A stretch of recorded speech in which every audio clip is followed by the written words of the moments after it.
안녕하세요. 미용학 박사 동미쌤입니다. 자, 미용실을 가기 전에 어떻게 하면 원하는 스타일을 할 수 있을지 고민이 많으실 겁니다. 혹은 미용실 가서 머리 망하고 오면 어떡하지? 라고 혼자 고민하시는 분들도 많다고 들었어요. 자, 실제로 저희 고객님도 처음 저희 샵을 찾으셨을 때 하고 싶은 머리에 대해 혹은 나에게 어울리는 머리를 어떻게 이야기하나 걱정이 드셨단 말씀을 적잖이 들었습니다. 자, 물론 지금은 아무런 걱정 안 하시고 오히려 제가 고민하라는 마음으로 편하게 오고 계십니다. 자, 또 고객님이 감사하게도 다른 고객님을 소개하실 때 그냥 가서 알아서 해달라고 하면 쌤이 알아서 해주실 거야 라고 얘기하시는 고객님들 계시거든요. 자, 이렇게 미용실 가서 어떻게 해야 머리를 망하지 않지? 하고 고민하시는 분들, 오늘 이 영상 하나로 제가 해결해 드리겠습니다. 결론부터 말씀드리면 가장 중요한 점이죠. 뭘까요? 미용사와 소통입니다. 자, 이건 아주 간단하고 중요한 점인데 미용실에 가게 되면 대부분 알아서 해달라고 주문하시는 고객님들이 많으시죠? 사실 저희 샵 대부분의 고객님은 본인이 어떤 머리를 할지 고민하지 않고 오시는 분들도 많습니다. 그렇지만 대부분의 미용실은 말하지 않았는데 고객님의 니즈를 알아서 맞춰줄 수 있는 미용사분들은 많지 않습니다. 즉, 말하지 않으면 서로 알지 못한다는 얘기죠. 자, 예를 들어 두리뭉실한 표현으로 웨이브 굵게 해주세요 뭐 이렇게 얘기한다거나, 그런데 이 웨이브는요 어때요? C컬도 있고 S컬도 있잖아요. 그러니까 잘 몰라요. 또는 레이어드 펌 해주세요 또는 브레이스 펌 해주세요 등 자세한 표현이 아니고 두리뭉실한 표현을 한다거나 아니면 펌의 이름을 얘기하시는 고객분들이 많으신데요. 이러면 큰일 납니다. 미용사와 고객이 생각하는 이미지가 다른 경우가 많거든요. 자, 표현하지 않으면 부모 자식 간에도 소통이 어렵습니다. 그런데 하물며 미용사분들과 소통하지 않으면 거기다가 처음 가는 미용실에서 내가 원하는 스타일을 정확하게 표현하지 않으면 배가 산으로 올라가는 결과를 초래할 수 있습니다. 자, 그렇다면 어떻게 해서 미용사와 잘 소통을 할까요? 자, 그러면 여기서 미용사와 소통하기 위한 첫 번째 방법을 소개시켜 드립니다. 여러분 알고 계시는 분들 많으실 거예요. 네, 사진을 이용하는 것입니다. 간혹 사진을 가지고 가면 내 얼굴이 연예인 같지 않은데 속으로 욕하는 거 아니야? 라고 생각하시는 분들이 계신데, 미용사분들은 연예인 얼굴과 고객님의 얼굴을 비교하지 않습니다. 오히려 고객님의 두상과 모지를 봤을 때 이 연예인 사진과 스타일이 맞는지 아니면 이런 시술이 맞는지에 대한 고민을 하시지, 절대 네버 고객님과 연예인을 비교하지 않습니다. 자, 이건 제가 약속드릴 수 있습니다. 그리고 혹여 결정장애가 있어가지고 저는 결정장애가 있어서 사진을 준비하지 못했어요 하시는 분들 있어요.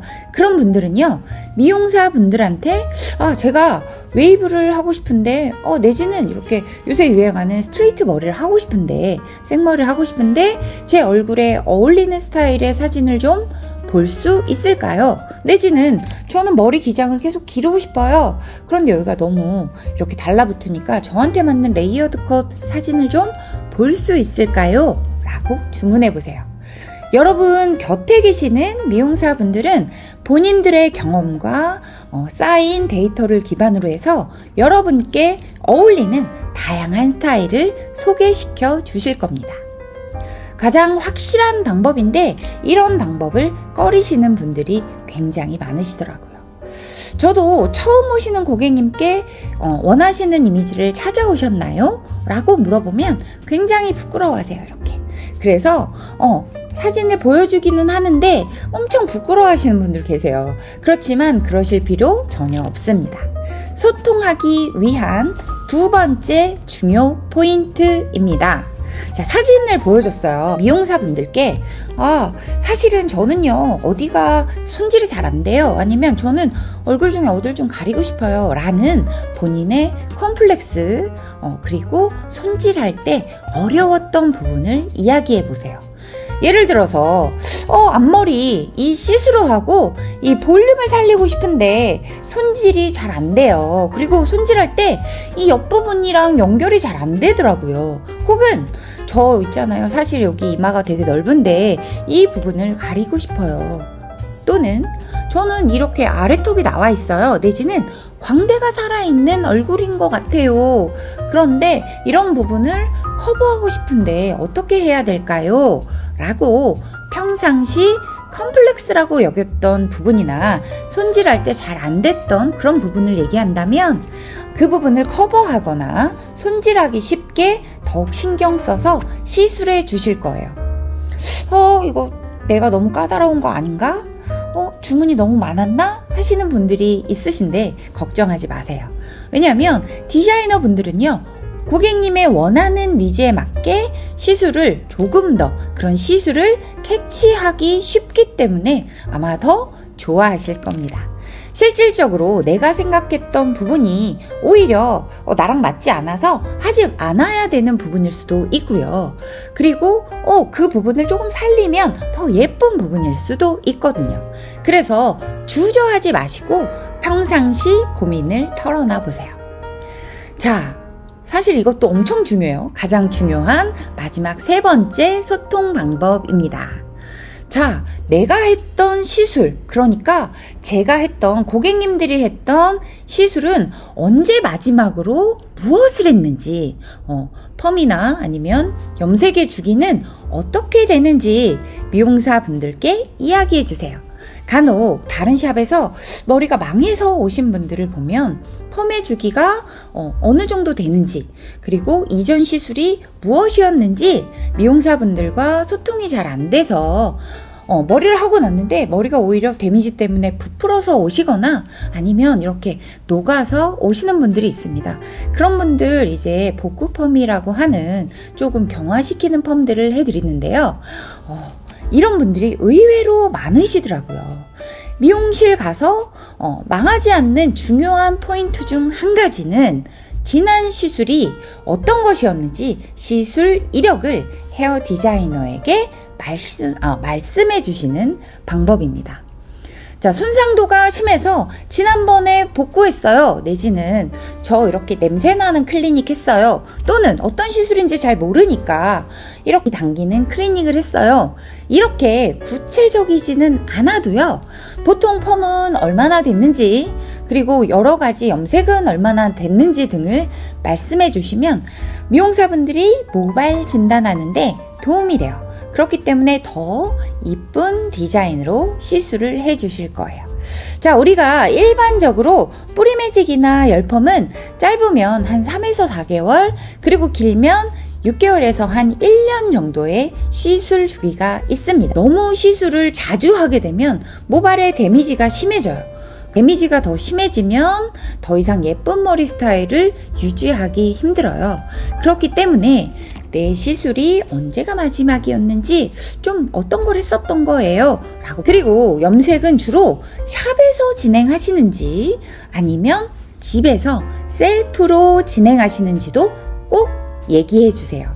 자, 염색 시술은요, 방법이 쉽다고 생각해서 집에서 많이 진행을 하시는 경우가 많습니다. 그런데요, 사실 염색은 펌보다 머리카락에 손상을 많이 주는 시술이기 때문에 전의 이력이 굉장히 중요합니다. 여러분들 생각하실 때 염색약은 그냥 바르기만 하면 되는 거니까 훨씬 쉽지 않나요? 하는데 사실은 펌은 바깥에서 열을 주는 시술이지만, 모발 바깥에서, 그렇지만 염색은요, 모발 안에서 열을 내는 작업입니다. 그렇기 때문에 자칫 잘못해서 바른데 또 바르고 바른데 또 바르고 하다 보면 머리카락에 데미지가 엄청날 수 있습니다. 그렇기 때문에 여러분들이 어떻게 진행하시는지 미용사에게 그 이력을 말씀해 주시는 게 좋습니다. 자, 이렇게 미용사와 소통하는 3가지 방법에 대해서 알아봤는데요. 디자이너와 소통이 원활하다면 실패하지 않고 원하는 디자인의 머리를 하실 수 있을 겁니다.